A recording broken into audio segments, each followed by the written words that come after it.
ನಮಸ್ಕಾರ ಸಮಸ್ತ ದೇಶದ ಪ್ರಜೆಗಳೇ, ನಾನು ನಾಗರಾಜು. ಇನ್ನು ಕೇವಲ 2 ದಿನಗಳಲ್ಲಿ ಏಪ್ರಿಲ್ 14ನೇ ತಾರೀಕು ಹತ್ತಿರ ಬಂತು. ದೇಶದ ಪ್ರತಿಯೊಬ್ಬ ನಾಗರಿಕನು ವಿಜೃಂಭಣೆಯಿಂದ ಆಚರಿಸಬೇಕಾದಂಥ ನಮ್ಮ ಭಾರತ ದೇಶದ ಪವಿತ್ರ ಗ್ರಂಥ, ನಮ್ಮ ಸಂವಿಧಾನ ರಚಿಸಿಕೊಟ್ಟಂಥ ಭಾರತ ರತ್ನ, ವಿಶ್ವಜ್ಞಾನಿ, ಸಂವಿಧಾನ ಪಿತಾಮಹ ಡಾಕ್ಟರ್ ಬಾಬಾ ಸಾಹೇಬ್ ಅಂಬೇಡ್ಕರ್ ಅವರ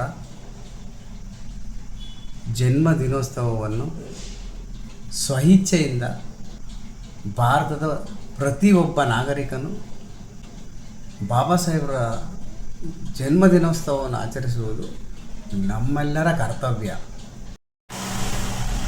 ಬಾಬಾ ಸಾಹೇಬರು ಕೇವಲ ಒಂದು ವರ್ಗಕ್ಕೆ, ಒಂದು ಜಾತಿಗೆ ಸೀಮಿತ ಅಲ್ಲ. ಭಾರತದಲ್ಲಿರುವಂಥ ಪ್ರತಿಯೊಂದು ಜಾತಿಗೆ, ಪ್ರತಿಯೊಂದು ವರ್ಗಕ್ಕೂ ಬಾಬಾ ಸಾಹೇಬರು ಬರೆದಿರುವಂತಹ ಸಂವಿಧಾನ ಅವಶ್ಯಕತೆ ಇದ್ದೇ ಇದೆ. ಈ ವಿಶ್ವವೇ ಬಾಬಾ ಸಾಹೇಬರ ಸಂವಿಧಾನವನ್ನು ಮೆಚ್ಚಿ ಬಾಬಾ ಸಾಹೇಬರ ಜನ್ಮ ದಿನೋತ್ಸವವನ್ನು ಏಪ್ರಿಲ್ 14ರಂದು ಇಡೀ ವಿಶ್ವಾದ್ಯಂತ ಆಚರಿಸುತ್ತೆ. ಆದರೆ ನಮ್ಮ ದೇಶದಲ್ಲಿ ಕೇವಲ ಕೆಲವು ವರ್ಗಗಳಿಗೆ, ಕೆಲವು ಜಾತಿಗಳಿಗೆ ಮಾತ್ರ ಸೀಮಿತ ಆಗಿಬಿಟ್ಟಿದೆ. ಇದು ನಮ್ಮ ದೇಶದ ಹಣೆ ಬರಹ. ಇದು ನಮ್ಮೆಲ್ಲರ ದುರಾದೃಷ್ಟ.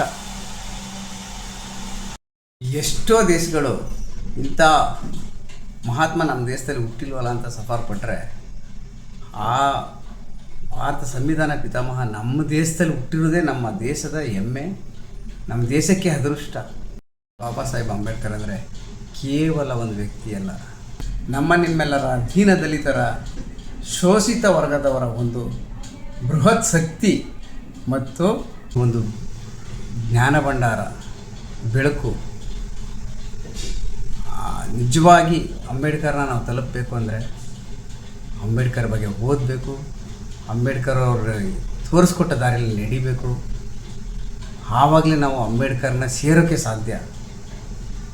ದೇಶದಲ್ಲಿ ಭಗವದ್ಗೀತೆ, ಬೈಬಲ್ಲು, ಕುರಾನು, ಯಾವುದೇ ಗ್ರಂಥಗಳಿದ್ದರೂ ನಮ್ಮ ಭಾರತದ ಸಂವಿಧಾನ ಬೇಕೇ ಬೇಕು. ಪ್ರತಿಯೊಂದು ಜೀವರಾಶಿಗೂ ನಮ್ಮ ಭಾರತದ ಸಂವಿಧಾನದ ಅವಶ್ಯಕತೆ ಇದೆ.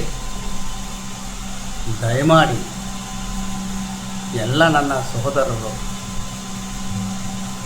ಜಯಂತಿ ಆಚರಣೆ ಆದಮೇಲೆ ಎಲ್ಲೋ ಬೀದಿಲಿ ಭಾವಚಿತ್ರಗಳನ್ನ ಬಿಸಾಡಿ ಹೋಗಬೇಡಿ. ನೀವು ಬಿಸಾಡಿದ್ರೆ ಅದು ನಮಗೆ ನಾವೇ ಅವಮಾನ ಮಾಡ್ಕೊಂಡಂಗೆ. ಅಂಥ ಮಹಾಜ್ಞಾನಿನ ಯಾರೋ ಕಿಡಿಗೇಡಿಗಳು ಗೊತ್ತಿಲ್ಲದೆ ಹರಿದಾಕೋದು, ಆ ಫ್ಲೆಕ್ಸ್ಗಳಿಗೆ ಮಸಿ ಬಳಿಯೋದು, ಇದನ್ನು ಮಾಡ್ತಾರೆ.